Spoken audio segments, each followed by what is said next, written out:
السلام عليكم ورحمة الله وبركاته. إن الحمد لله وحده، والصلاة والسلام على من لا نبي بعده وعلى آله وأصحابه الشرفاء. أما بعد، فقد قال الله تعالى في القرآن الكريم والفرقان الحميد: أعوذ بالله من الشيطان الرجيم، بسم الله الرحمن الرحيم. وقال ربكم ادعوني أستجب لكم إن الذين يستكبرون عن عبادتي سيدخلون جهنم داخرين. صدق الله العظيم. وقال نبينا وهو الصادق المصدوق والحبيب المحبوب صلى الله عليه وسلم: لا تعجزوا في الدعاء فإنه لن يهلك مع الدعاء أحد.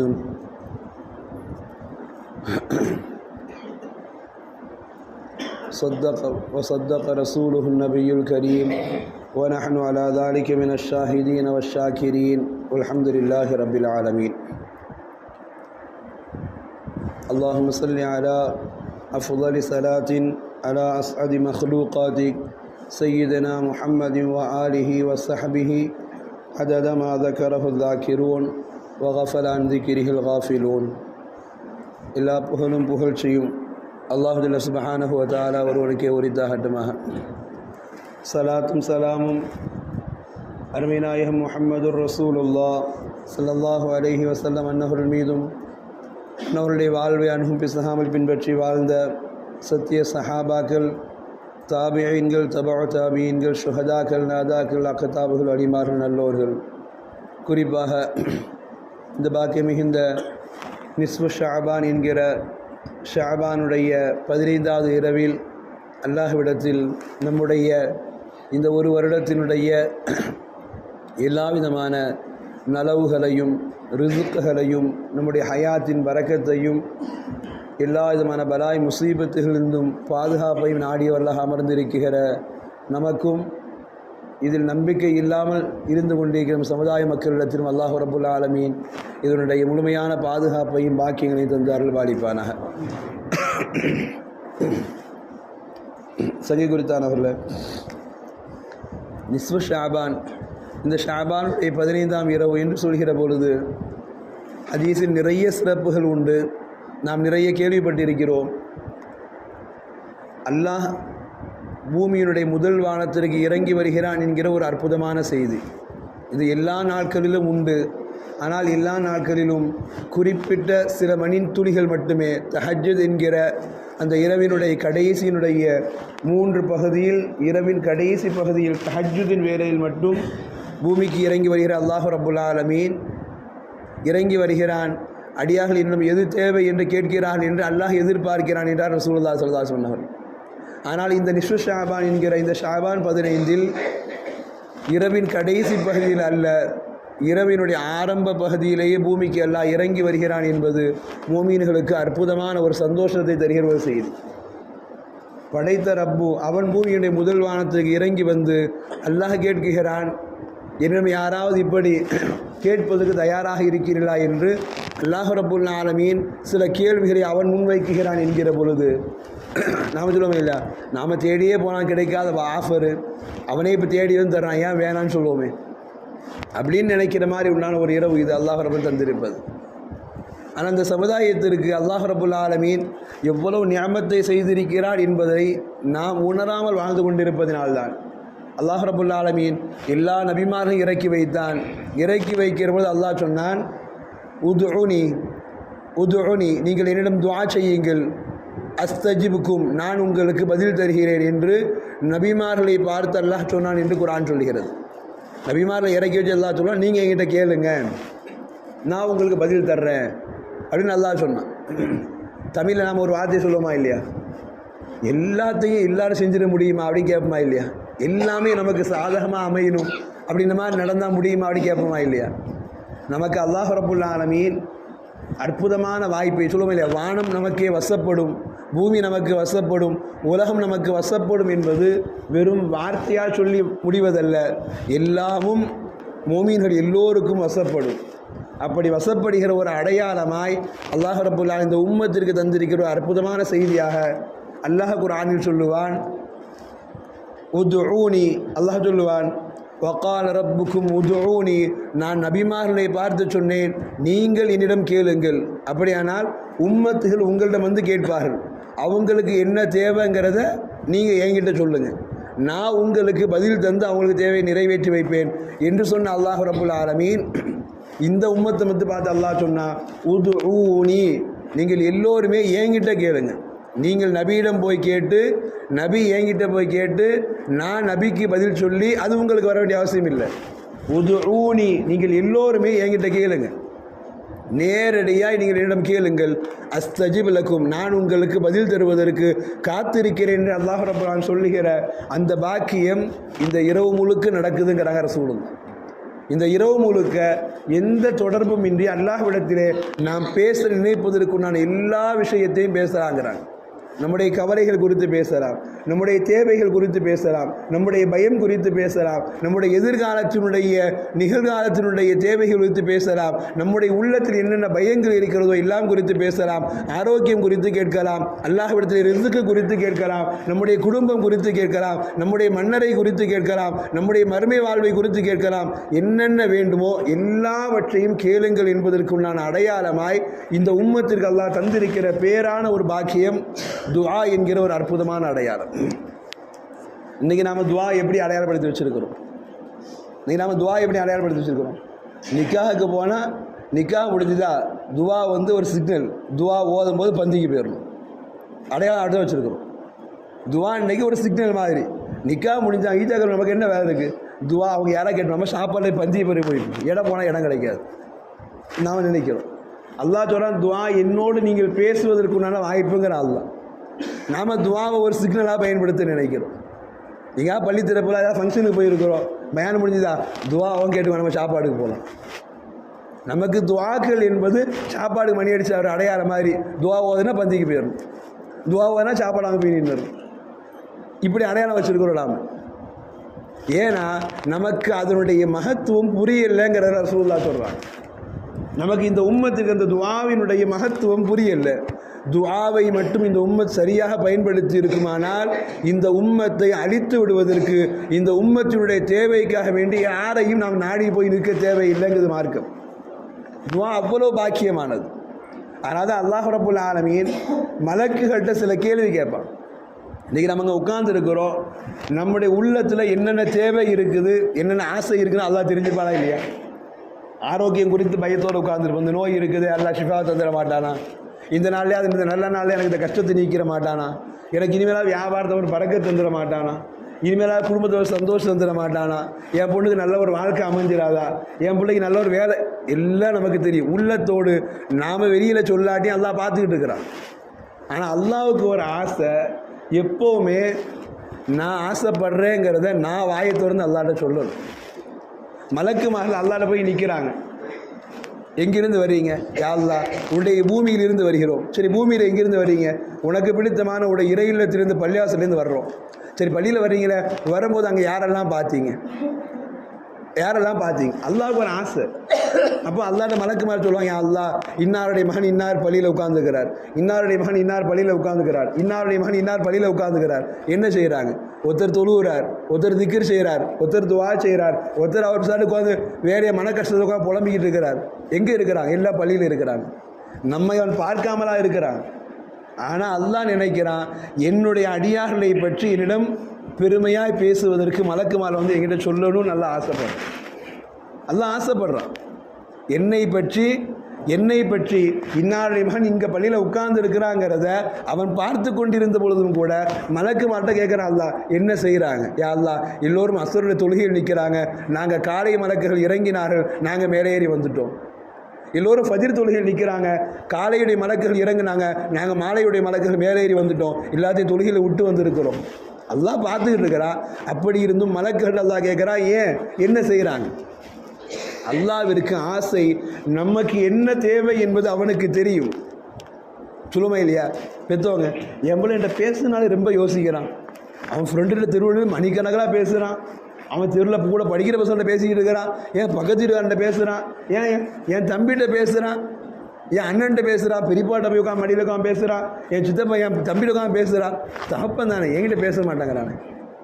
தெரியும் அவனுக்கு பாசம் நிறையின்னு தெரியும், இருந்தாலும் அவன் என்கிட்ட பேச மாட்டேங்கிறானே. ஏங்கிறமா இல்லையா தகப்பன்? மேல் வீட்டுக்காரன் பேசுகிறான், என் சித்தப்பன்ட்ட பெரியன்ட்டு தான் பேசுகிறான், ஏன்னா என்கிட்ட பேசக்கூடாது. அவனுக்கு நான் அந்த மாதிரி வாங்கி வச்சுன்னு ஆசை, ஆனால் அவன்கிட்ட பேச மாட்டேங்கிறான்னு ஒரு ஏக்கமாக இருக்குது. ஒரு தாய் தகப்பன் நினைப்பதை விட பன்மடங்கு அல்லாஹ் நினைக்கிறான், என் அடியான் என்னிடம் பேச வேண்டும், என் அடியான் என்னிடம் பேச வேண்டும். அவன் பேசினால் அவன் எதிர்பார்ப்பதை விட அதிகமாக கொடுப்பதற்கு நான் தயாராக இருக்கிறேன். இப்போ நம்ம யோசிச்சு பார்க்குறோம், நம்ம துஆவை எப்படி நினைக்கிறோம்?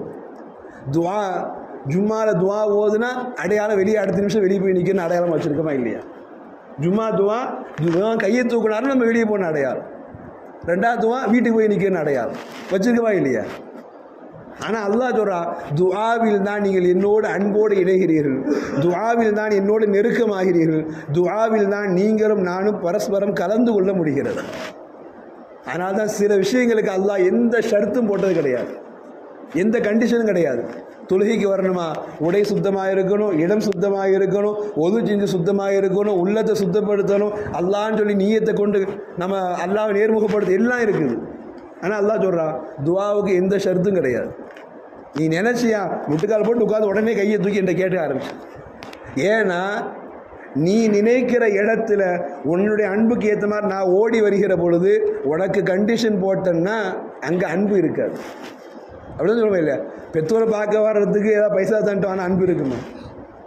பெற்றோரை நினச்ச நேரம் பார்க்க போவேன், அதான் பெற்றோர். நைட் ஆனாலும் போய் ரூம் கதை தட்டி பெற்றோரை பார்க்க, அதுதான் அன்பு. ஏக்கமா வந்தேன், இல்லை எனக்கு தூக்கம் வரல, நீங்கள் என்ன பண்ணி பார்க்க கேட்குறோமா இல்லையா? ஒரு 60 வயசு 20 வயசு கடந்த பெற்றவங்களுக்கெல்லாம் பெரிய அன்பு என்ன? கையில் போய் 1 லட்ச ரூபா கொடுக்குறத விட நைட்டு 2 மணிக்கு வச்சு அவர் ரூம் கதவை தட்டினா அவர் தூங்குவார், நம்ம நினைப்போம். அவர் நமக்கு முன்னாடி முடிச்சுக்காது, என்னப்பா இந்த நேரத்தில் அப்படின்னு கேட்பார்.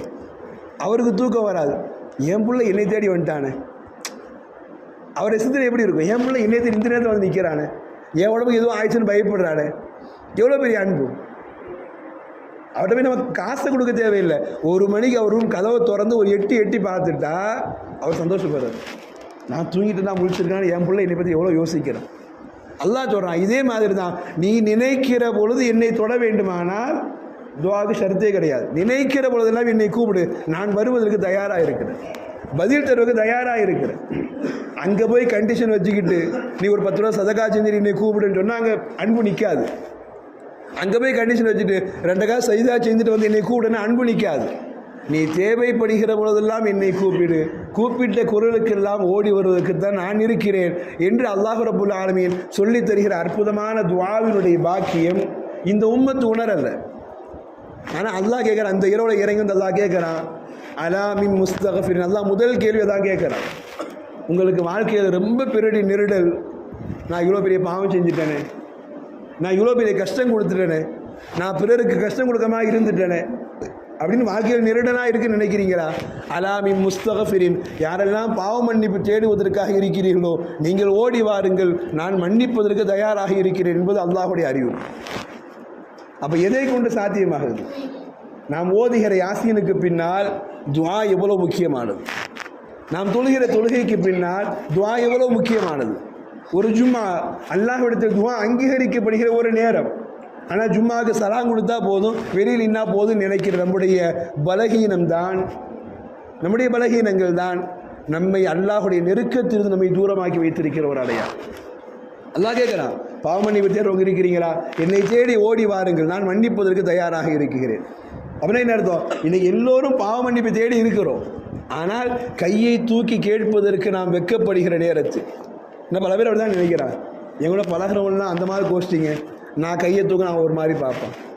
ஒரு சபையில் 100 பேர் உட்கார்ந்துருக்கிறேன்னா 20 பேர் எதிர்கோஷ்டியாக உட்காந்துறான், 80 பேர் கை தூக்கணும், அவன் சிரிக்கிறான் இல்லையா? நம்ம கையை தூக்குறப்ப அவன் சிரிக்கிறான்னு நம்ம கை கீழே போட்டுறோம், கை எப்படி உட்காந்து பேசுகிறோம், கை எப்படி மடக்கிட்டு உட்காந்து, எதுக்கு? அவன் புரியவில்லை என்பதற்காக வேண்டி அவனோடு சேர்ந்து நாமும் அந்த துஆ என்கிற பேர் பாக்கியத்தை இழந்து விட்டு போகிற பொழுதுதான் அல்லாஹ் ரப்புல் ஆலமீன் இந்த உம்மத்தினுடைய பலகீனத்திலும் பலகீனம், அவன் தந்திருக்கிற உயர்வினுடைய அடையாளம் துஆ.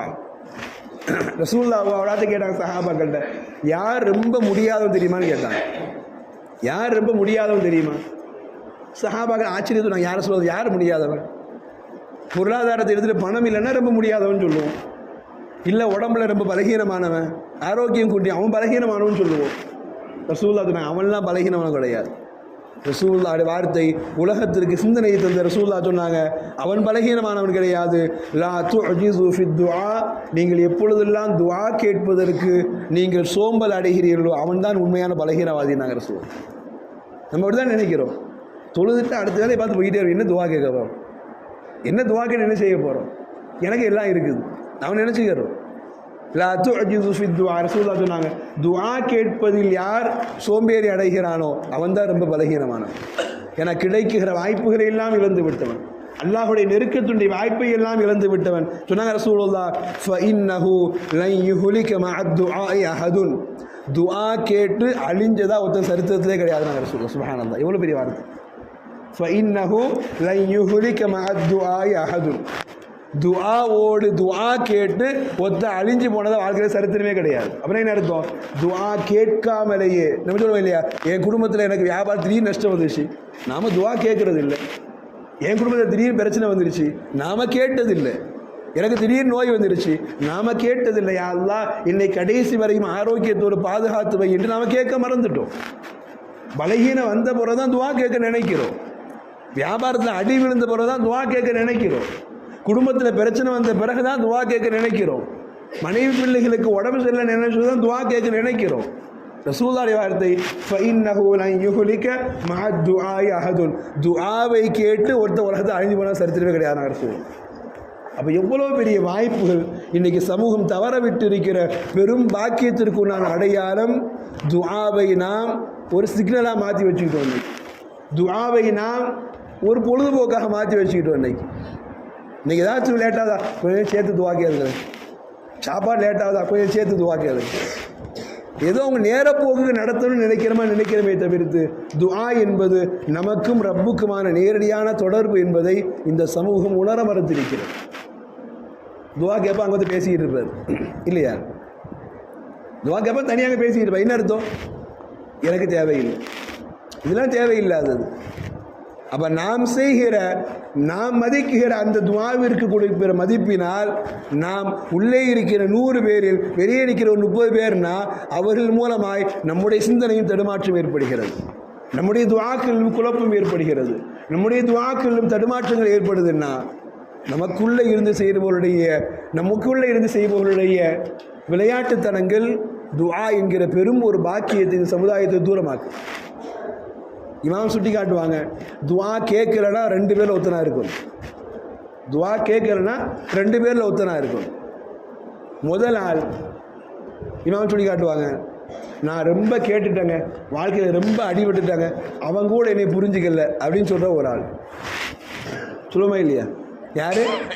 ஏதோ நம்ம பெற்றவங்க கூட பெற்றவங்க சொல்கிற மாதிரி நான் எவ்வளோ முட்டி மோதி பார்த்துட்டேங்க, நான் தொழுது பார்த்துட்டேன், அழுது பார்த்துட்டேன், கேட்டு பார்த்துட்டேன், புரண்டு பார்த்துட்டேன், தஹஜ்ஜுத்லாம் தொழுதுட்டேன், எவ்வளோவா கேட்டு அழுது பார்த்துட்டேன், நான் இவ்வளோ அழுதும் அவனுக்கு கூட கண் இல்லையே. யார்? அல்லாஹ் சொல்லும். அவனுக்கு கூட என் விஷயத்தில் காது இல்லையே, அவனுக்கு கூட என் விஷயத்தில் இரக்கம் இல்லையே, அவன் கூட என் விஷயத்தில் நல்லதை தரலையே அப்படின்னு நமக்கு நாமே வெக்ஸாகி போகிற ஒரு இடத்துல இமாமல் சொல்கிறாங்க, யார் அல்லாஹ் எனக்கு இதுக்கு மேல் நல்ல செய்ய மாட்டான் வெக்ஸ் ஆகிட்டானோ அவன் துஆ கேட்க மாட்டான். அப்படியே அர்த்தம், அல்லாஹ் மீது அவநம்பிக்கை கொண்டவனால் துஆ கேட்க சக்தி வராது. நீங்கள் அப்படிதான் நினச்சிக்கிறோம். அல்லாஹ் மீது அவநம்பிக்கை ஏற்பட்டு விட்டால் வாழ்க்கையில் அல்லாஹ் நிம்மதி ஒட்டுமொத்தத்தை எடுத்துடும். அவநம்பிக்கை மட்டும் வரக்கூடாது.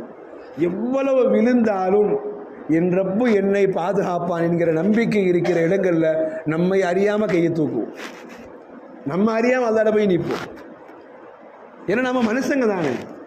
திடீரென்று அல்லாஹ்வை எனக்கு நீ நல்லது தரலையே அப்படின்னு நினச்சில கோவப்படுற நாம தான் அடுத்த நிமிஷம் மாறி போவோம். யா அல்லாஹ் நீ நினச்சா எதையும் மாற்றி தர முடியும். அல்லாஹ் சொல்கிறான், ஒரு இடத்துல அல்லாஹ் சொல்லுவான், கால உமை இயக்கணத்து மிர் ரஹ்மத்தி ரப்பிஹி இல்லல்லாஹ், உலகத்திலேயே வழிகெட்டவர்களை தவிர்த்து வேறு யாரும் என் விஷயத்தில் நிராசை அடைய மாட்டாங்க அல்லாஹ் ரப்பல் ஆலமீன்.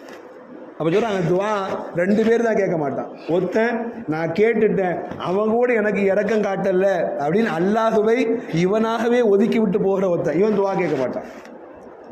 ரெண்டாவது உள்ள இமாம் சுட்டி காட்டினாங்க, எனக்கு தான் எல்லாம் இருக்குது, நான் ஏன் அவன்கிட்ட கேட்கணும், நான் அவனோடவும் பெரிய ஆள் நினச்சிட்டு போயிடுவான். அதான் உண்மை. எனக்கு என்ன ஆரோக்கியம் இருக்குது, நான் ஏன் அவன்கிட்ட கேட்குறது, எனக்கு கை நிறைய செல்வம் இருக்குது, நான் ஏன் அவன்கிட்ட கேட்குறது, எனக்கு வாழ்க்கையில் நிம்மதி இருக்குது, நான் ஏன் அவன்கிட்ட கேட்குறது, கடையை திறந்து வச்சா வியாபாரம் நடக்க போகுது, இது என்ன அவன் வந்து எனக்கு ஆக போகுது அப்படின்னு அல்லாஹ்வை விடவும் நான் பெரிய ஆள், நான் இருந்துக்கிறேன் அப்படிங்கிற ஒரு நினைப்பில் போகிறோம். கேட்ட சொல்ல அல்லாவோட பெரிய ஆளாக இருக்க முடியும் அப்படின்னு அல்லாஹ் சொல்கிறான், இன்னல்லது எஸ்தக்பீரு நான் இபாதத்தி, என்னுடைய இபாதத்தை என் துஆவை விட்டும் தடுக்கிறவன் என்னையோட பெரிய ஆளாக இருக்கும். உண்மை தானே? நாம் அப்படி தான் சொல்லுவோம். கஷ்டமாக இருக்குதுங்க, அவர்கிட்ட போய் கேட்கலாமா, அவன்கிட்ட போய் கேட்டான் அவன்லாம் நம்மளை ஒரு மாதிரி சில்லத்தனம் மதிக்க ஆரம்பிச்சிடான், நான் அவனோட பெரிய ஆள். அதே விஷயந்தான் அல்லாஹ் சொல்கிறான், எப்போ நீ என்கிட்ட கேட்கறதுக்கு மறுக்கிறியோ அப்போ என்னையோட பெரிய ஆள் நீ நினச்சிக்கிறது தானே.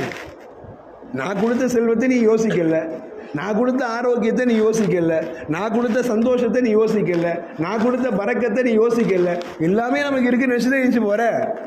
ஒரு நாள் நான் ஒட்டுமொத்தமாக பிடிக்கிற பொழுது தெரியும் நான் பெரியவனா நீ பெரியவனான்னு தெரியும். அப்போ துவா கேட்காத ரெண்டு பேர், ஒருத்தன் அல்லாஹ்வை வெறுத்தவன், அல்லாஹினால் எதுவுமே ஆகாதுன்னு ஒதுக்கி விட்டு போனவன், இன்னொருத்தன் நாம் நினச்சிக்கிறேன் துவா கேட்கறதுனால ஒன்றும் இல்லை, ஆனால் அல்லாஹ் வருத்தப்படுறான், நீ துவா கேட்காம எஞ்சி போனான்னு என்னோட பெரிய ஆள்னு அர்த்தம். என்னோட பெரிய ஆள் தான் என்கிட்ட கேட்காம எஞ்சி போவோம். உலகமே என்கிட்ட தான் தேவையாகுது, நீ என்கிட்ட தேவையாகாமல் இருந்துட போகிற. ஒரு 40 வருஷம் ஓடுவியா? நான் தானே கொடுத்த உனக்கு ஆரோக்கியத்தை, பிடிக்கும் போது திரும்ப வந்தான் ஆகணும். ஒரு 2 தலைமுறை வரைக்கும் சொத்து வச்சு பாதுகாப்பியா? 3ஆவது தலைவரை பிடிக்கிற பொழுது வந்தான் ஆகணும். அப்படியானால் உனக்கு இருக்கிற செல்வமும் உனக்கு இருக்கிற ஆரோக்கியமும் உனக்கு இருக்கிற சந்தோஷமும் நான் கொடுத்தது இல்லைன்னு நீ நினைக்க போய் தானே இதை கேட்காம போகிறேங்கிற அல்லாஹ் ரப்பல் ஆலமீன். இந்த 2 பேரை தவிர்த்து மற்ற எல்லோரும் துஆ என்கிற பொழுது உள்ளத்தால் அல்லாஹ்விடத்திலே ஒன்றிணைவார்கள், தன்னுடைய ரப்பிடத்திலே கையை தூக்கி இறைஞ்சுவதற்கு அவர் சந்தோஷப்படுவார்கள். இந்த அடியார்களை அல்லாஹ் விரும்புகிறான். நாங்கள் மார்க்கத்தில் ரசூலுல்லாஹ் இந்த அடியார்களை அல்லாஹ் விரும்புகிறார். அப்போ துஆ பெரும் ஒரு பாக்கியத்திற்கு உண்டானது. எல்லா நிஅமத்தையும் சொல்லுவோம் இல்லையா, எல்லாமும் வசப்படும். துஆவை கேட்க தெரிந்திருந்தால் எல்லாத்தையும் அல்லாஹ் நமக்கு தருவதற்கு தயார். இன்றைக்கி துஆ கேட்பதற்கு தெரியலைங்கிறது ஒன்று, துஆ கேட்டு என்ன ஆக போகுதுன்னு நினைக்கிற ஒன்று. இந்த ரெண்டும் தான் நம்மை துஆவில் இணைய விடுறது கிடையாது. இன்னைக்கு என்ன ஸ்பெஷல்? அல்லாஹ் பூமிக்கு வந்துடுற, பூமியில் முதல் வானத்துக்கு வந்துருக்க, என்ன ஸ்பெஷல்? நாம் கேட்குற துஆ தான் ஸ்பெஷல். தொழுகை எதற்காக வேண்டி, ஓதி யாசின் எதற்காக வேண்டி, நாம் செய்கிற திக்ர்கள் எதற்காக வேண்டி, எல்லாத்தையும் அல்லாஹ்வினால் சமர்ப்பித்து, அல்லாஹ் எங்களுக்கு உன்னுடைய கருணையை கொடுத்துரு, இந்த வருடங்கள் இறங்குகிற சோதனைகளை எங்களை விட்டு முசீபத்தை பாதுகாத்துரு, எங்களுக்கு இந்த வருஷத்தில் ரிஸ்குடைய அபிவிருத்தியை தந்து விடு, எங்களுடைய ஹயாத்தை கலாவை நீ குறைத்து விடாதே, இன்னும் பரக்கத்தா நீட்டி தந்துருன்னு துஆ கேட்கறது தான் இவ்வளோத்தையும் செய்கிறோம் இல்லையா? துஆவுக்காக தான் இந்த இரவு. பெரியார் சொல்லித்தோம், இன்றைய இரவுக்கு ஒரு பெயர் லைலத்து துஆ, துஆவினுடைய இரவு என்று ஒரு பெயர் உண்டு. அப்போ துஆவின் மூலமாக எல்லாமும் கிடைக்க பெறுகிற இரவில் அந்த துஆ வேண்டாம் என்று ஒரு சமூகம் போகிறது என்றால் அந்த சமூகத்தின் மூலமாக எந்த மாற்றத்தையும் பார்த்திட முடியாது. அல்லாஹ் குர்ஆனில் சொல்வான், துஆவை நீங்கள் சாதாரணமாக நினைக்கிறீங்க, துஆ நீங்கள் இப்படி நினையுங்கள், நபிமார்களுடைய உயர்ந்த அமல் துஆ. நபிமார்கள், உலகத்தில் வாழ்ந்த நபிமார்கள், தொழாத நபிமார்கள் உண்டு, ஏன்னா தொழுகை கடமை இல்லாமல் பல நபிமார்கள் இருந்திருக்கிறாங்க. நோன்பு வைக்காத நபிமார்கள் உண்டு, ஏன்னா நோன்பு கடமையாக இல்லை. ஹஜ்ஜை எல்லா நபிமாரும் செஞ்சுருக்கிறாங்க, அந்த வாய்ப்பை கொடுத்துருக்கிறான். ஆனால் துஆ செய்யாத எந்த நபியும் உலகத்தில் கிடையாது. தொழுகாத நபி உண்டு, நோன்பு வைக்காத நபி உண்டு, ஆனால் நபிமார்களுடைய உயர்ந்த குணம் துஆ செய்கிறது. ஆதம் அலைஹிஸ்ஸலாம் இருங்க குர்ஆன் பதிவு செய்கிறது, அவர்கள் கேட்டு அழுது துஆவை ரப்பனா ஸலம்னா அன்ஃபுஸனா என்று துஆவை பதிவு செய்கிறது. ஒவ்வொரு நபிமார்களும் கேட்ட துஆவை குர்ஆன் பதிவு செய்திருக்கிறது. எந்த நபியும் துஆ கேட்காமல் உலகத்தில் வாழ்ந்தது கிடையாது. இன்னைக்கு நம்ம நபிமார்களை விடவா பெரிய சிறப்புக்குரியவங்க? நபிமார்களுடைய உயர்ந்த அமல் துஆ. இன்றைக்கி துவான்னா நம்ம வந்து கேட்டு நிற்கிறோம், துவாவில் என்ன தனியாக துவா செய்யணுமா, கூட்டு துவா செய்யணுமா, யாரை வச்சு கேட்கணும், எப்படி கேட்கணும், ஒரு கேலி கிண்டலாக பேசுகிறோட நம்ம நினைக்கணும். நபிமார்களே நாங்கள் அல்லாஹ்வுடைய அடிமைகள் என்று உணர்த்துவதற்கு துஆவை தான் ஆயுதமாக பயன்படுத்தினார். இன்றைக்கி இந்த சமூகம் அந்த துஆவை ஓரம் கட்டிவிட்டு நம்மால் எதையுமே சாதிக்க முடியாது. அந்த துஆவை ஓரங்கட்டிட்டு நம்மால் எதையுமே சாதிக்க முடியாது.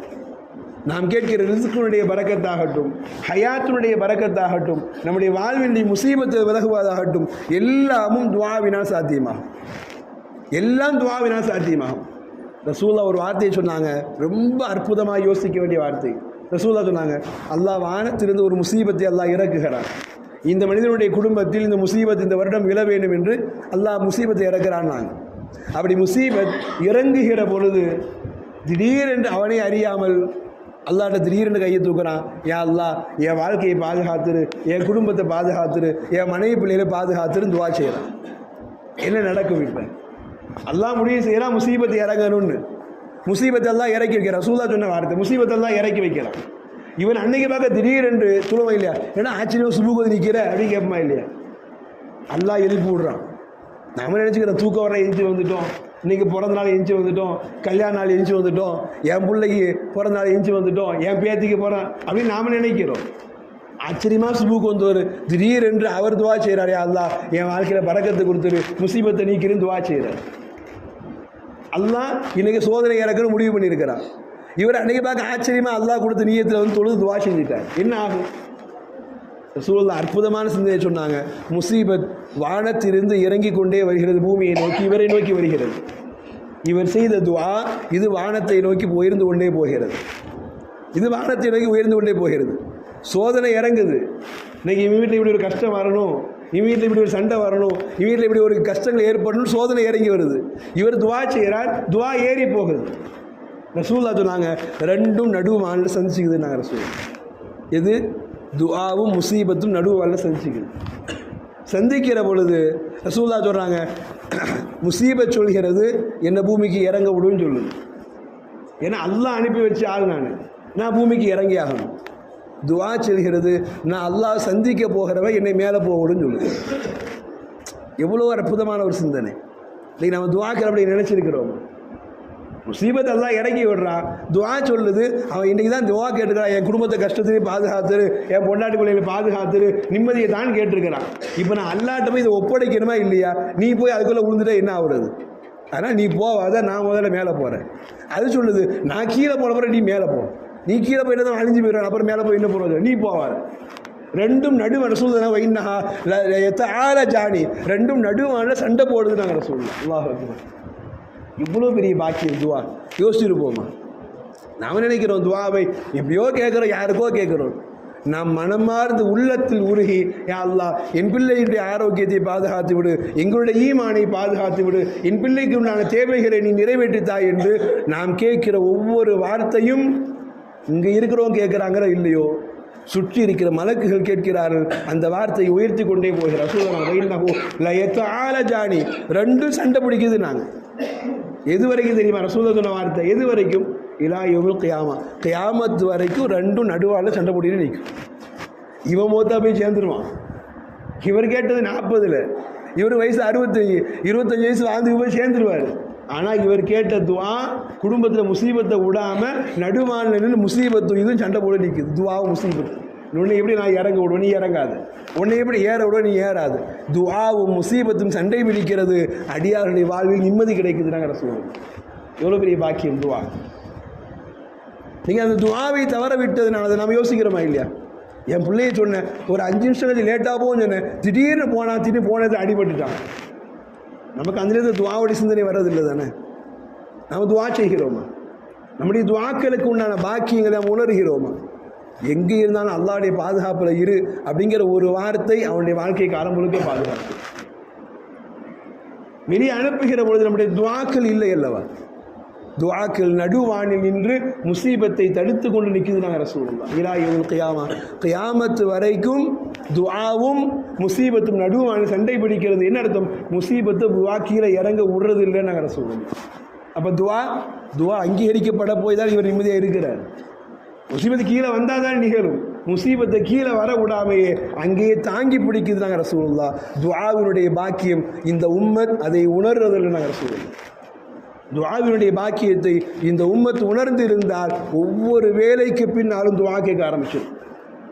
ஒவ்வொரு செயலுக்கு பின்னாலும் துஆ கேட்க ஆரம்பிச்சிருப்போம். இன்னைக்கு துஆவிற்காக வேண்டி கையை தூக்குறதுனாலே நம்ம யோசிக்கிறோம். உலகத்தில் எவன் முன்னாடி போய் கை தூக்குறதா வெக்கப்படவே தவிர அல்லாஹ் முன்னாடி கையை தூக்குறத வெக்கப்படவே கூடாது.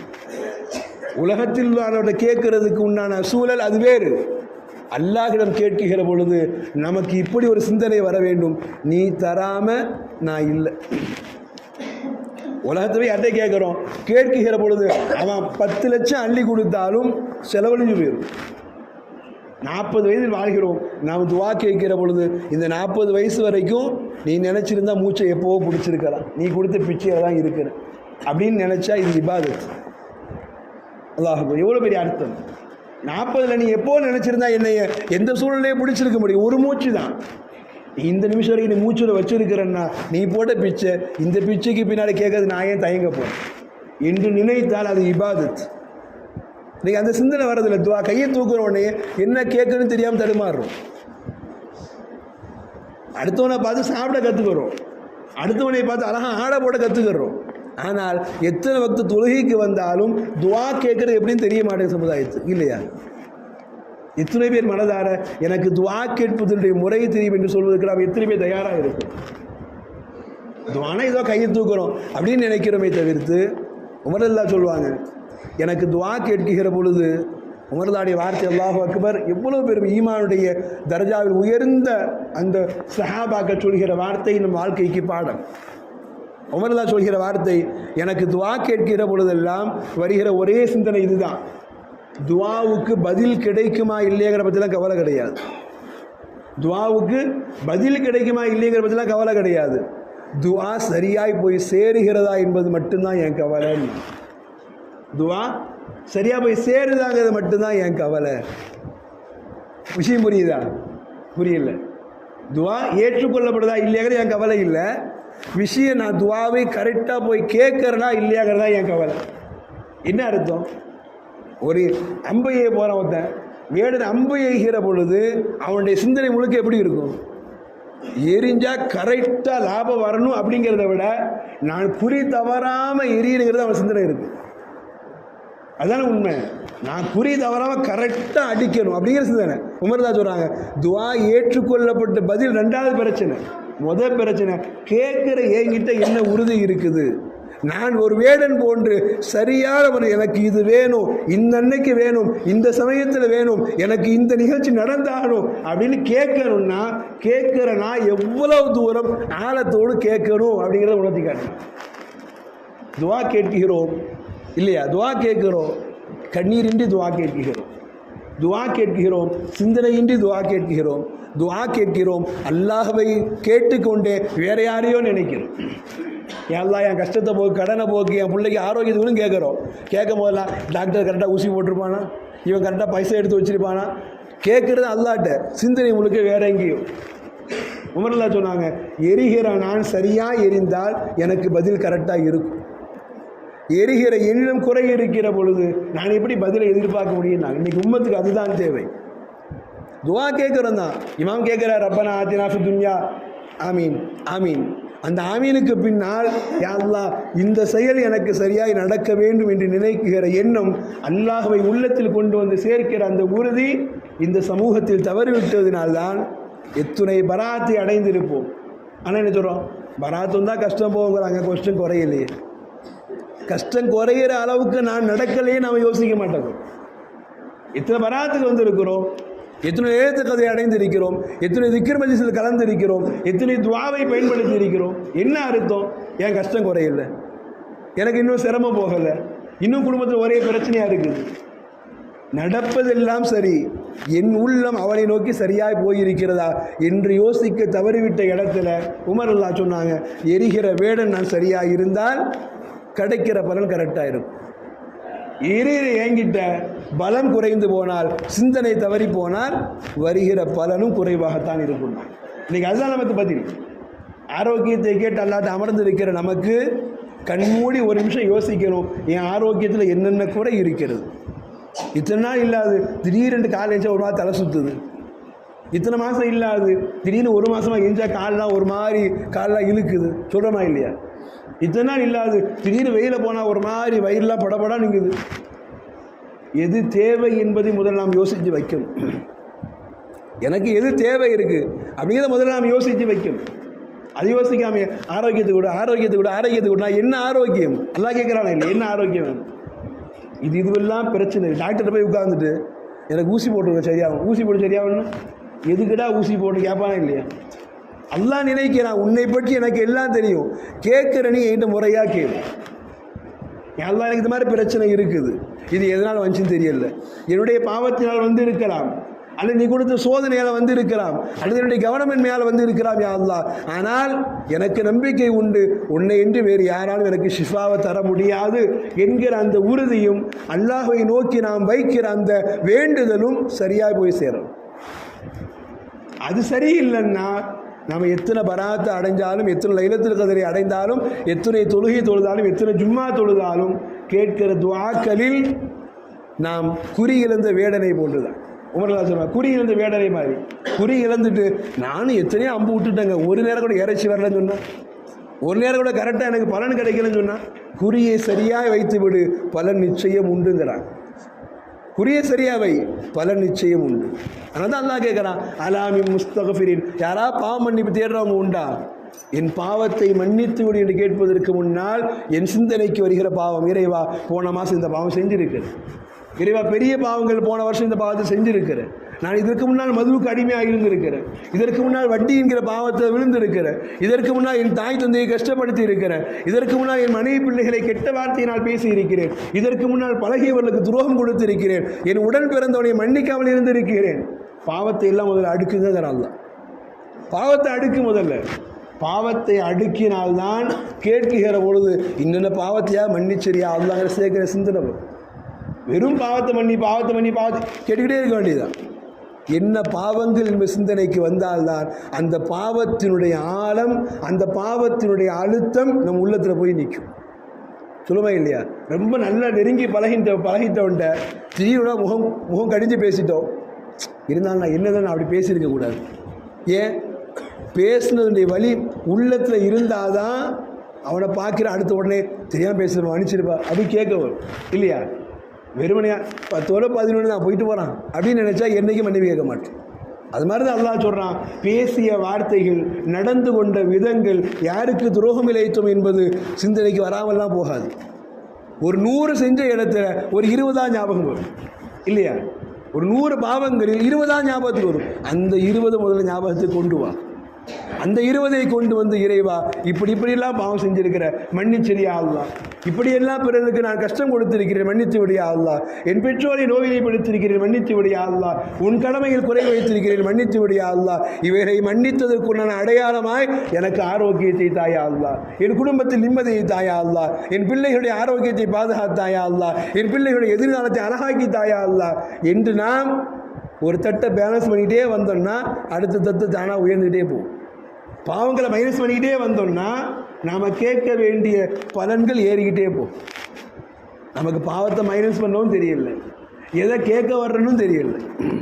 இதை கூட மன்னிச்சிருன்னா நாம் எந்த அர்த்தத்தில் அல்லாஹ்வை நெருங்க நினைக்கிறோமோ அந்த பாக்கியங்களை அல்லாஹ் ரப்புல் ஆலமீன் நம்மிடமிருந்து எதிர்பார்க்கிறான். அல்லாஹ் ரப்புல் ஆலமீன் இல்லைன்னா நல்லா கேட்க தெரியாதா? உன் தேவையெல்லாம் அறிஞ்சிருக்கிறேன், எல்லாத்தையும் கொடுத்துட்றேன்.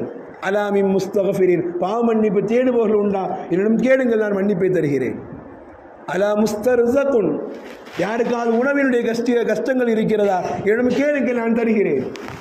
அலா முபத்தலின், யாராவது சோதனைக்கு உள்ளாக்கப்பட்டு இருக்கிறீர்களா? ஃபோ ஆஃபிஹி, நான் உங்களுக்கு அந்த சோதனை மீட்சியை தருகிறேன் என்று அல்லாஹ் ஒவ்வொன்றா பட்டியலிடுறான். நான் என்ன அர்த்தம்? நமக்கு தெரிந்த பாவங்களை எல்லாம் பட்டியலிடணும். நாமும் நமக்கு தெரிஞ்ச நோயினுடைய தன்மையெல்லாம் பட்டியலிடணும். எனக்கு திடீரென்று கழுத்து வலிக்கிறது யா அல்லாஹ், திடீரென்று பிடரி வலிக்கிறது யா அல்லாஹ், திடீரென்று தலை குத்துகிறது யா அல்லாஹ், என்ன நடக்குன்னே தெரியல, எல்லாவற்றை நீலேசாக்கி தாயா அல்லாஹ் என்று அல்லாஹ்விடம் பட்டியலிட தெரிந்திருந்தால் நிச்சயம் நாம் ஜெயிக்கக்கூடிய கூட்டத்தில் உண்டானார். அப்போ துஆவினுடைய மிகப்பெரிய பாக்கியங்கள் ரசூலுல்லாஹ் சொன்னாங்க, துஆவினுடைய மிகப்பெரிய பாக்கியங்கள் எதை வேண்டுமானாலும் அல்லாஹ்விடத்திலே கேட்டு வாங்க முடியும். இந்த சமூகம் துஆவை தன் கைக்குள்ளே வைக்காததினால், இந்த சமூகம் துஆவை பயன்படுத்த தெரியாததினால் இன்னமும் அடுத்த சமுதாயத்தை போய் எங்கே நிற்கிறாங்கன்னா அல்லாஹ் எல்லா தேவையும் கேட்குறான். இன்றைக்கி அடிக்கடி உண்டான பெரிய தேவை என்ன? சாப்பாடு கஷ்டம்தான். நமக்கு பரவாயில்ல, நடுநிலை சாப்பாடு பற்றி பெருசாக யோசிக்கிறது இல்லை. திடீரென்று வருகிற முசாஃபிரை பற்றி யோசிங்க. அடுத்த வேளை சாப்பாடுக்கு என்னென்னே தெரியாமல் இருக்கக்கூடிய எத்தனை மக்கள் உண்டு. வரலாறு இப்படி ஒரு ஆச்சரியமான நிகழ்வு உண்டு. 4 இமாம்கள், 4 பேரும் குர்ஆனுடைய ஹதீஸ் துறையினுடைய பெரிய முஹத்திஸாக முஃபக்கிஹாக விளங்கியவர்கள். ஹதீஸ் துறையிலும் குர்ஆன் துறையிலும் பெரும் பெரும் ஞானிகளாக விளங்கியவர்கள். இமாம் இப்னு ஜரீர் ரஹ்மஹுல்லா, இமாம் இப்னு ஹுஸைமா ரஹ்மஹுல்லா, இமாம் முஹம்மது பின் நஸ்ர் ரஹ்மஹுல்லா, முஹம்மது பின் ஹாரூன் ரஹ்மஹுல்லா. ஹிஜ்ரி 200லே 300க்குள்ளே வாழ்ந்தவங்க 4 பேர். ஹிஜ்ரி 200லே 300க்குள்ளே வாழ்ந்தவங்க 4 பேரும் பெரும் பெரும் இமாம்கள். கல்வித்துல குர்ஆனுடைய விளக்கங்களில் ஹதீஸுடைய விளக்கங்களில் பெரும் பெரும் பாக்கியத்தை பெற்றவர்கள். இவங்க 4 பேர் சேர்ந்து மிஸ்ர் தேசத்துக்கு கல்விக்காண்டி போகிறாங்க. கல்வி கற்கலாம் என்று ஒரு யோசனையில் மிஸ்ர் தேசத்துக்கு கிளம்பி போகிறாங்க. போகிற பொழுதே கொஞ்சம் பேசி நீ கொஞ்சம் காசு நீ கொஞ்சம் காசு 4 பேர் காசு எடுத்துக்கிட்டு நடைப்பயணமாக கிளம்புறாங்க. போகிறவர்கள் மிஸ்ரில் தங்குறாங்க. தன்னுடைய கல்வி பயணம் குறித்து ஆய்வு செய்கிறாங்க. கல்வி பயணம் குறித்து ஆய்வு செய்து கொண்டு தன்னிடம் இருக்கக்கூடிய பொருளாதாரத்தை செலவழித்து கல்வி பயணம் செஞ்சுக்கிட்டே இருக்கிறாங்க. அப்போ தேவைக்கு சாப்பிட்டுக்கிட்டு சாப்பிடாமல் இருந்து கொஞ்சம் ஏன்னா இருக்கிறது கொஞ்சம் காசு வச்சு கல்வியுடைய தேவைக்காக வேண்டி செலவழிக்கிறாங்க. திடீரென்று 4 பேர் ஒருத்தர் காசு முடியும், அடுத்த காசு முடியும், 4 பேர்ட்டையும் காசு முடிஞ்சு போச்சு. அவங்களும் அப்படிதாங்க. இங்கே டூர் பிளான் பண்ணி 4 ஃப்ரெண்டு சேர்ந்தோன்னா ஒருத்தர் 2000, அவன் 5000 கொண்டு வாங்க முடியுமா, ஒருத்தர் 2000 தான் கொண்டு வந்திருப்பான், இன்னொருத்தர் 7000 கொண்டு வந்திருப்பான். அட்ஜஸ்ட் பண்ணலான்னு நினச்சிருப்பான். போய் 2 நாள் இல்லை காலியாயிடும். 3ஆம் நாள் உன் வீட்டுக்கு ஃபோன் போடு, அவன் வீட்டுக்கு ஃபோன் போடு, உன் ஃப்ரெண்டுக்கு ஃபோன் போடு, அவனோட 1000 வீட்டுக்காக போய் சேரும். சொல்லுவோமா இல்லையா? அது மாதிரி கல்வி பயணத்துக்காக போனவங்க சார் போன இடத்துல 4 பேர்கிட்டையும் கொஞ்சம் கொஞ்சமாக இருந்த காசுலாம் காலியாகிடுச்சு. ஆனால் இன்னும் கல்வியினுடைய தேட்டம் முடியலை. போன அந்த கல்வியினுடைய ஞானம் இன்னும் அவர் தேடி போன அந்த கல்வியினுடைய பகுதி முடியலை. 4 பேருக்கு பெரிய வருத்தம். கொண்டு வந்து பிளான் பண்ணி வந்தோம், காசு கொண்டு தான் வந்தோம், இருந்தாலும் இப்போ காசு இல்லாமல் நிற்கிறோம், என்ன செய்யறது? அந்த காலங்கள் தானே கல்விக்கு தேடி வந்தார்கள் என்றால் அவர்களுக்கு உதவி செய்கிற யாராவது இருப்பாங்க. கல்விக்காக வந்தவர்களுக்கு உதவி செய்ய யாராவது இருப்பாங்க. அதனால் இரவில் உட்கார்ந்து 4 பேர் ஒரு முடிவுக்கு வர்றாங்க. சாப்பிட்டு கொஞ்ச நாள் ஆகிப்போச்சு, இன்னைக்கு காலையில் எதுவும் இல்லை பட்டினியோடு உட்கார்ந்துருக்கிறோம். நாளைக்கு நம்மளில் யாராவது ஒருத்தர் வெளியே போவோம், 3 பேர் உட்கார்ந்து கல்வி கற்போம். திரும்ப வந்தோடனே அவருக்கு நம்ம கல்வி சொல்லிக் கொடுப்போம். இது விஷயத்தை கற்றுக்கிட்டோங்கிறத நாம் திரும்பி வந்து சொல்லுவோம். 3 பேர் கல்வியை தேடி போவோம், ஒருத்தர் மட்டும் உணவை தேடி போகணும். உணவை தேடினா யாசகம் கேட்கணும். அல்லாஹ் கல்வி எப்படிலாம் உன்னை சேர்த்துருக்கான்னு யோசிக்கிறதுக்கு உண்டான விஷயம். யாராவது ஒருத்தர் இந்த 3 பேருக்கு சேர்த்து யாராவது ஒரு செல்வந்தட்ட போய் இந்த மாதிரி கல்விக்காக தேடி வந்திருக்கிறோம், ஒரு கடும் பசியினால் இருக்கிறோம், உதவி செய்யுங்கன்னு சொல்லி யாராவது ஒருத்தர் போகணும். அது நீயா நானா நம்மளாக போட வேணாம், சீட்டு குடிக்க போடுவோம். சீட்டு குடிக்க போடுவோம். யார் பேர் வருதோ அவங்க ஏற்றுக்கணும். ஏன்னா 4 பேர்லேயும் நீங்கள் போன நாங்கள் பண்ணி யாரும் சொல்ல முடியாது. அதனால் 4 பேர் சேர்ந்து சீட்டு குடிக்க போடுவோம். வந்தது கல்விக்காக வந்தோம், நம்முடைய கல்வி பயணம் தொடர்ந்துகிட்டே இருக்குது, கையில் காசில் ஒரு நெருக்கடி என்ன பண்ணுறது அப்படின்னு முடிவு பண்ணி இரவில் உட்காந்து சீட்டு குளிக்க போடுறாங்க. இரவு உட்காந்து சீட்டு குளிக்க போடுறாங்க. சீட்டு குளிக்க போட்டால் சீட்டில் இப்னு ஹுஸைமா ரலியல்லாஹு பேர் வருகிறது. ஹதீஸ் துறையின் மிகப்பெரிய ஒரு இமாம். இப்னு ஹுஸைமா ரஹ்மத்துல்லாஹ் ஹதீஸ் துறையின் மிகப்பெரிய ரசூலுல்லாஹ்வுடைய ஹதீஸை இந்த உம்மத்திற்கு கொடுத்து தந்தவங்க. அவங்க பேர் வந்துச்சு, ஏற்றுக்கிட்டாங்க. வேறு வழி இல்லை. 3 தோழர்கள் கல்வியை தேடி போகணும், இவர் உணவை தேடி போகணும். இரவு நேரம் எல்லாம் தூங்க போயிட்டாங்க. இவருக்கு மனசெல்லாம் அடிக்குது. 4 பேர் கல்வியை தேடி வந்தோம், கடைசியில் நம்ம சாப்பாடு தேடி அலைய மாதிரி ஆகி போச்சு அப்படின்னு மனசெல்லாம் போட்டு அடிக்குது. 4 பேர் கல்வி தேடி வந்த இடத்துல நாம மட்டும் நாளைக்கு போய் சாப்பாடு தேடணுமே மனசெல்லாம் போட்டு அடிக்குது. மனசு கேட்கல. இப்னு ஹுஸைமா ரஹ்மத்துல்லாஹ் இரவில் எழுந்திருத்து 2 ரக்காத்தை தொழுது விட்டு அல்லாஹ்விடம் மன்றாடுகிறார்கள், யா அல்லாஹ், உன்னுடைய பாதையில் இஸ்லாமிய வளர்ச்சிக்காக வேண்டி நாங்கள் கல்வியை நாடி வந்தவர்கள், ரசூலுடைய கல்வியினுடைய புதையலை இந்த உம்மத்துக்கு போய் சேர்க்கன்னு நினச்சி வந்தவங்க, எங்களை பிறரிடம் கையேந்து வைத்து விடாதே யா அல்லாஹ் என்று தொழுது விட்டு துஆ செய்துட்டு போய் தூங்கிடுறாங்க. காலையில் நண்பர்லாம் முழிக்கிறாங்க. முழிச்ச உடனே 3 பேர் கல்விக்காக கிளம்புமான்னு கிளம்புறாங்க. இன்னொருத்தர் நான் உணவை தேடி கிளம்பலாம். 4 பேரும் வெளியே கிளம்புகிற பொழுது வெளியில் கதவு தட்டப்பட்ட சத்தம் கேட்குது. 4 இமாமல் நிற்கிறாங்க. கதவை தட்டி விட்டு உள்ளே வருகிறார். வந்தவர் சொன்னார், இங்கே இப்னு ஹம்மாத் என்பவர் யார்? இப்னு ஹம்மாது என்பவர் யார்? 4 பேர் மாற்றி மாற்றி யோசிக்கிறாங்க யார். ஏன்னா இருக்கக்கூடியவங்களில் 4 இமாம்களும் யோசிக்கிறாங்க. அன்றைய காலத்தில் கல்வி கற்பவர்களே ஹம்மாது என்று புகழக்கூடியவர்கள் சொல்லுவாங்க. அப்போ அவங்க கொஞ்சம் சொன்னாங்க, இந்த இவர் தான் வந்திருக்கிறார், கல்வியை தேடி வந்தால் இவர் தான் வந்திருக்கிறார் என்று இப்னு குஸைமா ரலியல்லாஹு அடையாளம் காட்டப்பட இப்னு குஸைமா ரலியல்லாஹுடைய கையை பிடித்து அவர் சொன்னார், மிஸ்ர் தேசத்தினுடைய ஆளுநர் உங்கள் நால்வருக்கும் 50 திர்ஹம் கையில் தர சொன்னார் அப்படின்னு கொடுத்துட்டு போனார். இரவில் பேசுனது என்னங்க, 3 பேர் கல்வியை தேடி போகணும், ஒருத்தர் உணவை தேடி போகணும். காலில் முழிச்சிருந்து வெளியே போக கிளம்புனா கதவை தட்டி மிஸ்ர் தேசத்துடைய ஆளுநர் பைசா கொடுத்து விட்றாரு, 200 திர்ஹத்தை கொடுத்து விட்டு ஆளுக்கு 50 தீனார் கொடுத்து விட்றாரு. ஆச்சரியம் தாங்கல்ல. நாங்கள் யார்கிட்டையும் கேட்கலையே, நாங்கள் யாசனம் கேட்டு வைத்த வளர்த்துக்கலாம், நமக்கு கல்வி தானே தேவை என்பதாக முடிவு செஞ்சு நாங்கள் யார்கிட்டையும் கேட்கலையே. அப்போ ஆளுநர் அனுப்பப்பட்ட அந்த நபர் சொன்னார், இல்லை நேற்று இரவும் எங்களுடைய மிஸ்ர் தேசத்தின் ஆளுநர் தூங்கி கொண்டிருக்கிற பொழுது அவருடைய கனவில் ஒரு அசரீரி கேட்டதாம், இது மாதிரி ரசூலுல்லாஹுடைய கல்வியை தேடி ஒரு 4 பேர் வந்திருக்கிறார்கள், வந்த 4 பேரில் 4 பேருக்கு கையில் உணவு காசு இல்லை, இப்படி முடிவு செய்திருக்கிறார்கள். 3 பேர் கல்வியை தேடி போகணும், ஒருத்தர் உணவை தேடி போக வேண்டும் முடிவு செய்திருக்கிறார்கள். கல்விக்காக வேண்டி போகிற அவர்களை யாரும் உதாசீனப்படுத்தி விடக்கூடாது, அவர்கள் யாரிடம் கையேந்தி விடக்கூடாது, அவருடைய வழிச்செலவை முழுக்க நீங்கள் பொறுப்பேற்றுக் கொள்ளுங்கள் என்று கனவில் அவருக்கு உணர்த்தப்பட்டதாம். அதனால் அதிகாலையிலேயே தேடி உங்களை தேட வர வச்சார். உங்கள் கையில் காசை கொடுத்துட்டு சுப செய்தியை சொல்ல சொன்னாங்க, நீங்கள் கல்வி பயணத்தை முடிக்கிற வரைக்கும் என்னென்ன செலவுகள் உண்டோ அத்துணை செலவுகளையும் அரசர் பொறுப்பேற்றுக்குவார். சுப்ஹானல்லாஹ். நீங்கள் கல்வி பயணத்தை முடிக்கிற வரைக்கும் ஒருத்தர் 3 பேர் தேடி ஒருத்தர் உணவுக்கு அவ்வளோ தேவையில்லை. நீங்கள் இன்னும் எத்தனை மாத ஆனாலும் இந்த மிஸ்ர் தேசம் சுற்றி வாங்க, என்னென்ன கல்விக்கு தேவையோ எல்லாவற்றையும் கற்றுக்கொள்ளுங்கள், யார் யாரை பார்க்குறோமோ எல்லாத்தையும் பாருங்கள், என்ன செலவோ எல்லாத்தையும் எங்கள் அரசர் பொறுப்பேற்றுவான்னு சொல்ல சொன்னார் என்று சொல்கிற பொழுதுதான் இப்னு குஸைமா ரஹிமஹுல்லாஹ் நினைத்து பார்க்குறாங்க, ஒரு துஆ என்கிற பாக்கியம் எவ்வளோ பெரிய நியாமத்தை செஞ்சு வைக்கிறது. அல்லாஹ் காலையில் முடிச்சா கையேந்தனுமே நினைச்சவரை இரவில் அவர் கையேந்திய ஒரு துஆவினால் ராஜாவினுடைய விருந்தாளிகளாக கௌரவிக்கப்பட்டாங்கன்னா உலகம் தன் வசப்படும் என்பதை அல்லாஹ் உணர்த்துகிறார்.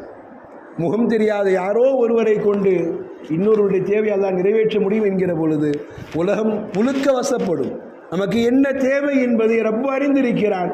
ஆனால் கேட்கிற நாம் சரியாக கேட்க முனைந்தால் நம்முடைய தேவைகளை ரப்புல் ஆலமீன் முழுக்க நிறைவேற்றி தருவார். பிள்ளைகளை வைத்துக்கொண்டு எதிர்பார்த்து கொண்டிருக்கிற நமக்கு, மருத்துவத்திற்காக வேண்டி இத்தனை யோசிக்கிறோம் என்று யோசிக்கிற நமக்கு, பிள்ளைகள் எதிர்காலம் என்னாகுமோ என்று யோசித்து பயப்படுகிற நமக்கு குர்ஆனும் ஹதீஸும் சொல்லித் தருகிறது, நீங்கள் கேட்பதற்குண்டான பெரிய ஆயுதம் துஆ. துஆவை சரியாக நீங்கள் பயன்படுத்தினால் நாம் யாரிடத்திலும் எந்த தேவைக்காக நிற்க தேவையில்லை. இன்றைக்கி இந்த உம்மத் அதை பயன்படுத்தாதினால்தான், துஆவுடைய மகத்துவம் புரியாததினால்தான் துஆ செய்யணுன்னா ஒரு கிண்டலாக பார்க்குறோம். ஃபர்துக்கு பின்னால் துஆனை எஞ்சி ஓடுறதுக்கு பார்க்குறோம். ஜும்மாவில் துஆனை எஞ்சி ஓட பார்க்குறோம். 4 பேர் கூடுகிற இடங்கள் துஆ செய்கிறதா ஒரு கேலியாக பார்க்குறோன்னா, துஆவினுடைய பலனை, அதனுடைய பலத்தை, அது தருகிற இந்த உம்மத்தினுடைய தேவைகளை நிறைவேற்றி தருவதில் துஆவிற்குண்டான முக்கியத்துவத்தை இந்த உம்மத்து உணராததினால் நபிகள் பெருமானார் ஸல்லல்லாஹு அலைஹி வஸல்லம் சொன்னாங்க, மல்லம் யஸ்அலில்லா, நம்முடைய சிந்தனைக்குண்டான வார்த்தை, மல்லம் யஸ்அலில்லா யக்லப் அலைஹி, யாருக்கு துஆ கேட்கிற பழக்கம் இல்லையோ அவனை அல்லாஹ் கோபப்படுகிறான், அவன் அல்லாஹ்க்கு பிடித்த மனிதன் இல்லைன்னாங்க. அல்லாஹ் அக்பர், அல்லாஹ் பாதுகாக்க வேண்டும். மல்லம் யஸ்அலில்லா யக்லப் அலைஹி, துஆ கேட்கிற பழக்கம் ஒருத்தருக்கு இல்லைன்னா அவன் அல்லாஹ்க்கு பிடிக்காதுன்னாங்க ரசூலுல்லாஹ். எவ்வளோ பெரிய ஒரு வேதனை. அல்லாஹ் வெறுக்கிறதுக்கு பல காரணம் உண்டு. இவன் கெட்டவனாக இருக்கிறான், இவன் ஊருக்கு தொந்தரவை தருகிறான், பெற்ற தாய்க்கு தொந்தரவை தருகிறான், கெட்டிய மனைவிக்கு தொந்தரவை தருகிறான், ஊருக்கு உபத்திரமாக இருக்கிறான். கெட்டதை செய்து அல்லாஹ்வுடைய கோபத்திற்கு ஆளாகிறது வேறு. ரசூலுல்லாஹ் சொல்றாங்க, மல்லம் யஸ்அலில்லா, துஆ கேட்கிற பழக்கம் என்னன்னா அல்லாஹ்க்கு பிடிக்காதுன்னு. அல்லாஹ் கோபப்படுறான். அப்போ அல்லாஹ்வுடைய கோபத்திற்கு ஆளாகுவதற்கு ஒரு ஹலாலை நாம் விடுவதினால், இன்னைக்கு பராத்தை வேண்டாம் என்று சொல்பவர்களுக்கு அல்லாஹ் ஹிதாயத்தை தர வேண்டும். பராத்தில் என்ன நடக்கிறது? யாசீனை ஓதி துஆ செய்வதற்கு நாம் ஆசைப்படுகிறோம். இந்த வருடம் முழுக்க இறங்குகிற பரக்கத்தை எங்களுக்கு விசாலமாக்கித்தா, இந்த வருடத்தில் இறங்குகிற சோதனையிலிருந்து எங்களையும் இந்த ஊர் மக்களை பாதுகாத்து விடு, உலக மக்களை பாதுகாத்து விடு, ஆரோக்கியத்தை தந்துவிடு என்று கேட்பதற்கு நாம் வெட்கப்படுகிறோம் என்றால் அல்லாஹ்வுடைய சன்னிதானத்தில் நாம் அவனுக்கு பிடிக்காத பாவிகளாக நிற்கிறோம் என்கிற அடையாளம். அல்லாஹ் ரப்புல் ஆலமீன் எல்லா மக்களுக்கும் அப்படிப்பட்ட நல்ல சிந்தனைகளை தர வேண்டும். நாம் கேட்கிற துஆக்களில் வாழ்ந்து கொண்டிருக்கிற நமக்கு மட்டுமல்ல, வாழ்க்கையை முடித்துவிட்டு வாழ்க்கையை முடித்துவிட்டு கபரில் நம்முடைய துஆக்களை எதிர்பார்த்து கொண்டு நம்முடைய பெற்றோர் இருக்கிறார்கள். நம்ம குடும்பத்தில் எத்தனை பேர் முதியவர்களை இழந்திருக்கிறோம். நம்முடைய குடும்பத்தில் எத்தனை பேர் பெற்ற பிள்ளைகளை இழந்திருக்கிறோம், உறவுகளை இழந்திருக்கிறோம். அவர்களுக்காகவும் துஆ செய்வதற்குண்டான அற்புதமான ஒரு நாள். ரசூலுல்லாஹ் இந்த பராத்துல் இரவை முடிக்கிற பொழுது கபரின் ஜியாரத்தோடு முடித்தாங்க. யாருக்கெல்லாம் குல் ஹுவல்லாஹ் சூரா ஃபாத்தியா சூரா ஞாபகம் இருக்குதோ, நாம் கபிரிஸ்தானை தேடி உள்ளலாம் போக தேவையில்லை, ரோட்டு ஓரத்திலே இருக்குது. போகிற பொழுது ஒரு அல்ஹம்து சூறாவை, ஒரு 3 வரை இஹ்லாஸ் சூறாவை, அந்த மாதிரி தான் போகிறோம் வர்றோம். போகிற பொழுது அதை ஓதிக்கொண்டே போய் யா அல்லாஹ் கபராளிகளுக்காக இதை ஈசா சவாப் செய்கிறேன் என்று நீர் செய்து விட்டால் காலம் முழுக்க அவர்கள் நம்மை நினைவு கூறுவார். இந்த பாக்கியம் மட்டும் வருதான் இவ்வளோ பெரிய பாக்கியத்திற்கு உண்டான. எனக்கு மெயின் ரோட்லேயே இருக்குது, அந்த பாதையை தவிர்த்து போக முடியாது. அங்கே தான் வர்றோம் போகிறோம். அந்த பாதையை கடக்குகிறோம் என்று தெரிந்தவுடன் ஒரு ஃபாத்தியா சூரா, ஒரு இஹ்லாஸ் சூரா, குல்ஹுவல்லாஹ் சூரா ஒரு 3 முறை ஓதி, அங்கே தான் பெற்றவங்க இருக்கிறாங்க, அங்கே தான் பிள்ளைங்க இருக்கிறாங்க, அங்கே தான் குடும்ப குலகோத்திரம் எல்லாம் இருக்குது, ஊர் மக்கள் எல்லாம் இருக்கிறா, உதவி செய்தவங்க இருக்கிறாங்க, நமக்கு வேண்டப்பட்டவர்கள் இருக்கிறாங்க. அவர்கள் எதிர்பார்த்து கொண்டிருக்கிற அந்த துஆவை செய்கிற அந்த நல்ல எண்ணம் நமக்கு வர வேண்டும். இது செய்வதற்கு வராது, அந்த இரவு தான் தேவையில்லை. நமக்கு எப்பொழுதெல்லாம் அந்த பக்கம் போகிற வேலை இருக்குதோ அப்பொழுதெல்லாம் குறைந்தபட்சம் அவர்களுக்காக நாம் ஓதுகிற பொழுது நம்மை அறியாமல் நம் மனைவி நினைப்பாங்க, வாழ்கிற பொழுது எனக்கு பெருசாக எதையும் செய்யலை, ஆனால் மௌத்தான பொழுது எனக்காக வேண்டி கடந்து போகிற பொழுதெல்லாம் ஒரு ஃபாத்தியா ஓதுகிறாரே, என் கபர் எவ்வளோ குளிர்ச்சி போகிறது, என் கபர் எவ்வளோ குளிர்ச்சி ஆகிறது. வாழ்கிற பொழுது என் பிள்ளை என்னை மாளிகையில் வச்சு பார்க்கல, ஆனால் இந்த 6 அடி குழிக்குள்ளே இருக்கிற பொழுது என் பிள்ளை ஓதுகிற ஒரு ஃபாத்தியா சூறாவினால் என் கபர் வெளிச்சமாகிறது, என் கபர் குளிர்ந்து போகிறது. என் அத்தா எனக்கு சொத்து சுகமெல்லாம் சேர்க்கல, ஆனால் நான் நல்லவனா வாழாமல் சீக்கிரமே போய் சேர்ந்துட்டேன், 1000 அல்லாஹ் முடிச்சிட்டான். இருந்தாலும் என் தந்தை இந்த பாதையை கடக்குகிற பொழுது எனக்காக ஓதுகிற இந்த ஃபாத்தியா சூரா, எனக்காக ஓதுகிற இந்த இஹ்லாஸ் சூரா என் கபருடைய வேதனை எவ்வளவு தூரம் என்னை விட்டும் தூரமாக்கி வைக்கிறது என்று அவர்கள் யோசித்தால் நாம் கவலைப்பட தேவையில்லை. நாம் மௌத்தா போனால் நமக்கு பின்னாடி இதை செய்யறதுக்கு ஒருத்தர் தானாக உருவாகுவாங்க. இதுதான் இந்த பராத்துடைய நோக்கம். துஆக்கள் ஒரு இடத்தோடு நிற்பதல்ல, பூமிக்கு மேல் வாழ்பவர்களுக்கு மட்டுமல்ல, பூமிக்கு கீழ் வாழ்பவர்களுக்கும் அந்த குளிர்ச்சியை நம்ம கொடுக்கும். இன்றைக்கி நாம் செய்கிற துஆ நாளைக்கு நம்ம புள்ள மறந்துட்டா கூட அந்த பாதையை கிராஸ் பண்ணி போகிற யாரோ ஒருத்தருக்கு அல்லாஹ் நியத்து கொடுப்பான், உனக்காக அவன் ஓதி இருக்கிறான், நீ ஓதிட்டு போன்னு கொடுப்பான். அதுதானே தேவை. உலக வாழ்வில் எதை பெரிதாக நாம் சம்பாதிச்சோம்? 2 வீடு கட்டின, 2 கடை கட்டின, எல்லாம் சொல்லலாம். கபூருக்குள்ள போன உடனே எனக்குன்னு 2 ரக்காத் தொழுகை யாரும் இல்லையான்னு கேட்போம். அந்த நிலை மாறுவதற்கு நாம் அடுத்தவர்களுக்காக செய்கிற அந்த துஆ. ஏன்னா ரசூலுல்லாஹ் சொன்னாங்க, துஆக்களில் மிக பிரசித்தி பெற்ற துஆ எது தெரியுமா? துஆக்கள் ரொம்ப பிரசித்தி பெற்றது, உன்னை விட்டும் மறைவில் இருப்பவன், வெளியூரில் இருக்கலாம், அவன் வெளிநாட்டில் இருக்கலாம், எங்கும் இருக்கலாம், ஹயாத்தோடு இருந்தாலும் சரி, அவனுக்காக செய்கிற துஆ மிகப்பெரிய பாக்கியத்திற்கு உண்டானது என்கிற பொழுது நம்மை விட்டு மறைந்து விட்டாலும் உள்ளத்தோடு நம் உள்ளத்தில் நினைவில் இருக்கக்கூடிய நம் பெற்றோருக்காக, நம் பிள்ளைகளுக்காக, நம் உறவுகளுக்காக, நமக்கு உதவி செய்தவர்களுக்காக வேண்டி நாம் செய்கிற துஆக்கள் நம்முடைய தலைமுறைகள் வரைக்கும் நம்மை காப்பாற்றும். துஆக்கள் இணைவதற்குண்டான பாக்கியங்கள் அல்லாஹ் ரப்பல் ஆலமீன் இந்த உம்மத்தை அப்படி ஒற்றுமையில் அல்லாஹ் பலப்படுத்த வேண்டும். துஆக்களுக்குண்டான வாய்ப்புகள் எங்கெல்லாம் கிடைக்கிறதோ அங்கெல்லாம் நாம் முன்னணியில் போய் நிற்க வேண்டும். நீங்கள் சமுதாயம் ரொம்ப பிற்படுத்தி இருக்கிற இடம் அதுதான். எங்கேயாவது துஆ ஓதுறாங்கன்னா அது யாரோ செஞ்சுட்டு போகிறாங்க என்று நினைக்கிற சிந்தனையை மாற்ற வேண்டும். துஆக்களின் மூலமாக நாம் எதிர்பார்க்க முடியாத பரக்கத்தையும் நாம் எதிர்பார்க்க முடியாத சோதனைகளிலிருந்து விடிவையும் அல்லாஹ் ரப்பல் ஆலமீன் அந்த துஆக்களில் வைத்திருக்கிறான் என்பதை நாம் உணர ஆரம்பித்து விட்டோமானால் நிச்சயம் நாம் அல்லாஹுடைய நெருக்கத்தில் நெருங்கியவர்களாய், நிச்சயம் நாம் அல்லாஹுடைய அன்பின் பக்கம் நெருங்கியவர்களாய் நாம் மாற முடியும். அப்படி மாறுகிற அந்த வாழ்வினுடைய ஒவ்வொரு நொடிகளும் நம்முடைய தேவைகளுக்காக வேண்டி நாம் கையேந்துகிற பொழுது நிச்சயம் ரப்புல் ஆலமீன் நம்முடைய துஆக்களை அவன் அருகிலிருந்து கேட்பான், நிச்சயம் நம்முடைய துஆக்களுக்கு பதில் தருவான். அப்பேற்பட்ட ஒரு நல்ல சிந்தனையை பெற்ற ஒரு நாளாக அல்லாஹ் ரப்புல் ஆலமீன் இன்றைய பராத் இரவையும் நம்முடைய எல்லா விதமான ஹலாலான ஹாஜாத்துகளையும், நம்முடைய வாழ்வில் உண்டான எல்லா விதமான முசீபத்திலிருந்து விடுதலையும், நம்முடைய வாழ்வில் என்னென்ன அடுத்தடுத்த தேவைகளும் இலக்குகளும் இருக்கிறதோ எல்லாவற்றையும் அல்லாஹ் ரப்புல் ஆலமீன் அவனுடைய பொருத்தத்தோடு நிறைவேற்றி தருகிற பாக்கியத்தை அல்லாஹ் ரப்புல் ஆலமீன் முழு முஸ்லிம் சமுதாயத்திலும் அல்லாஹ் நல்ல நசீபை தந்து அருள் பாலிப்பானாக என்கிற நல்ல துஆவோடு வார்த்தையை நிறைவு செய்கிறேன். வாஹிரு தாவாஹும் அனில் ஹம்துலில்லாஹி ரப்பில் ஆலமீன். வஸ்ஸலாமு அலைக்கும் வரஹ்மத்துல்லாஹி வபரகாத்துஹு.